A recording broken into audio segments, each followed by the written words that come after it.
Mic test, mic test. So this is me again, Jesus Paulo Joven, and today we'll be discussing integration of rational functions by partial fractions. So to start, ayaw mag-scroll. Recall here that a function h is actually called a rational function if we could write that as something of the form f of x over g of x, where f and g are polynomial functions. So, yung magiging goal natin is to actually integrate rational functions. So, kunwari, you could consider here the integral of 1 over x squared plus 5x plus 6 with respect to x. So, again, recall that by completing the square, you have here 1 over x squared plus 5x plus 6 is that equal now to 1 over x plus 5 halves squared minus 1 half squared. Again, to complete the square, we'll add here b squared over 4a. So that 25 divided by 4 times 1. So 25 over 4, yung square root niya would be 5 over 2. Kaya meron kang x plus 5 half squared dyan. And then, yung 6 minus 25 over 4 is 1/4. So that would be minus 1 half squared. So if we let u equal to x plus 5 halves, yung du natin is dx. So what we get here is actually integral ng 1 over u squared minus 1 half squared du.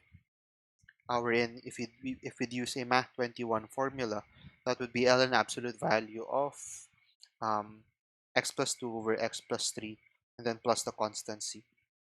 So, pa-recall na lang ng formula na yan. Kapag meron kang something of the form u squared minus a squared sa denominator. Pero, yung gagamitin natin instead would be something called partial fractions. So, here, as an easier approach, one can verify, in fact, that yung 1 over x squared plus 5x plus 6 can actually be written here as the difference of 1 over x plus 2 and 1 over x plus 3. In which case, yung antiderivative ngayon ni 1 over x squared plus 5x plus 6 is actually the antiderivative of this difference. Pero if you notice here na kapag i-antidifferentiate natin yung 1 over x plus 2, maglalat lang tayo ng linear factor or linear expression na x plus 2. So, pwede na natin siya i-shortcut. So, that would be ln absolute value ng x plus 2 minus ln absolute value ng x plus 3 and then plus the constancy. Or that would be ln absolute value ng x plus 2 over x plus 3 using yung properties ng logarithm and then plus the constancy. So, yung idea natin would be to actually integrate rational functions by decomposing it to rational expressions as a sum of two or more simpler quotients or simple rational expressions. So these are called partial fractions. So here, some remarks. Yung i-consider natin na rational functions would be of the form f of x over g of x, wherein yung degree ng f, which is the numerator, is less than the degree of g, which is the denominator. So kapag meron tayong instance na yung degree ni f of x is in fact greater than or equal to the degree of g of x, isusulat natin siya as the following: q of x plus r of x over g of x. So, wherein yung degree ng r of x would be less than the degree of g of x. So, yung tanong is paano natin kukunin yung q of x na to saka yung r of x.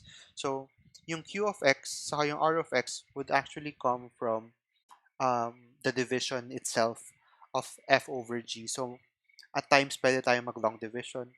Pero pwede rin naman na synthetic division kung kakayanin. Pero usually, ginagamit natin siya for linear denominators lang. So, mostly, pupunta tayo sa long division. So, here, as another remark, any polynomial with real coefficients can actually be written as a product of linear and quadratic polynomials. Tapos, the decomposition of a rational function f of x over g of x into partial fractions also depends kung paano mo ba ma-factor yung g of x. So, pwede kasing distinct na linear ka, pwede ring distinct na quadratic polynomial siya, pero pwede rin na may mga umuulit, like x minus 1 squared, or so on and so forth.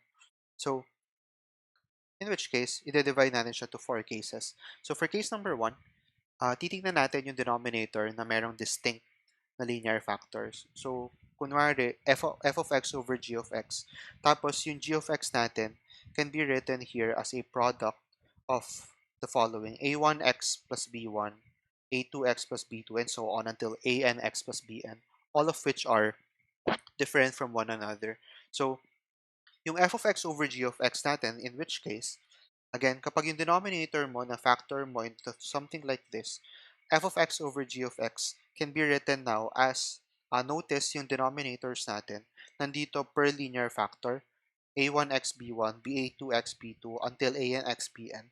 Tapos yung numerator natin are capital A1, capital A2, until capital AN. All of these are constants or some real number. So now, let's take a look at the antiderivative of x over x squared minus 5x plus 6 with respect to x. So, for its antiderivative, decompose muna natin yung x over x squared minus 5x plus 6 into partial fractions. So, here, if we factor out the denominator, notice that x all over x squared minus 5x plus 6 can be written now as x minus 2 multiplied by x minus 3,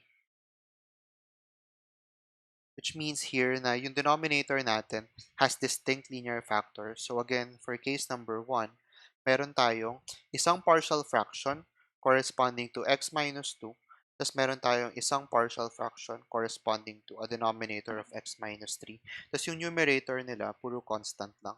So, that would be a, sabihin natin, divided by x minus 2, plus, I'd have here b, divided by x minus 3. Which means here, that kapag minultiply mo, again, coming from this portion,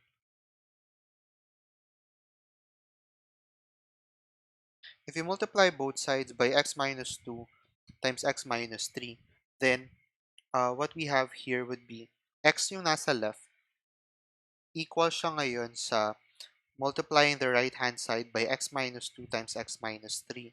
This would be a times x minus 3 plus b times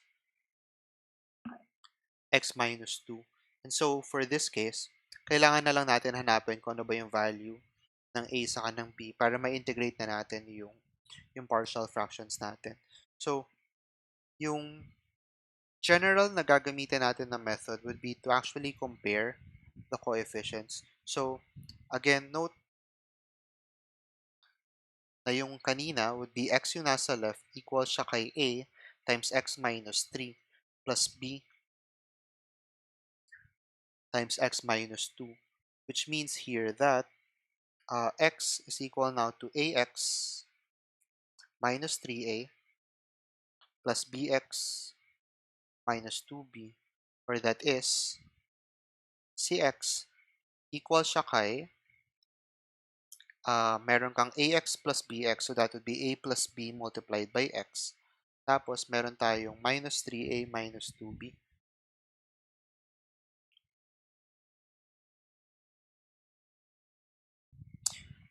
Ito yung magiging general na method natin. So, kung meron kang dalawang polynomial na equal, then dapat yung corresponding terms nila equal yung coefficients. So, that means here na if we compare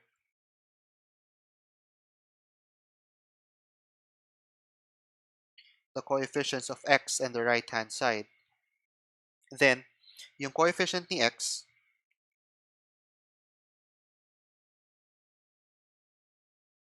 on both sides should be equal. While ganun din dapat yung mangyari sa constant term. So that is, for this example, coefficient ni x sa left is 1, tas coefficient ni x sa right is a plus b, while yung coefficient or yung constant term natin sa left, wala siya dun, so you could look at that at 0. And then yung constant term natin sa right would be negative 3a minus 2b. Since you have here two equations in terms of two unknowns, pwedeng kayo na mag-compute. This would give you a value of a equal now to negative 2 Tapos yung b natin for this case is 3. Pero merong alternative method pero hindi siya palagi nagwo-work kasi. So, for the alternative, pwede kang since meron ka ditong equal na polynomials, pwede kang mag-set ngayon ng value ng x in such a way na yung other coefficient or yung other constant na gusto mo ring hanapin later on, magva-vanish. Like for this case, pwede tayong mag-let ng x equals 3. Bakit pwede tayong mag-let ng x equals 3? Kasi magdi-disappear for this case yung term na a times x minus 3 pero matitira for that case yung b times x minus 2. Tapos lahat ng x magiging constant na lang kasi sinubstitute mo na yung value ng 3. So, if we substitute values,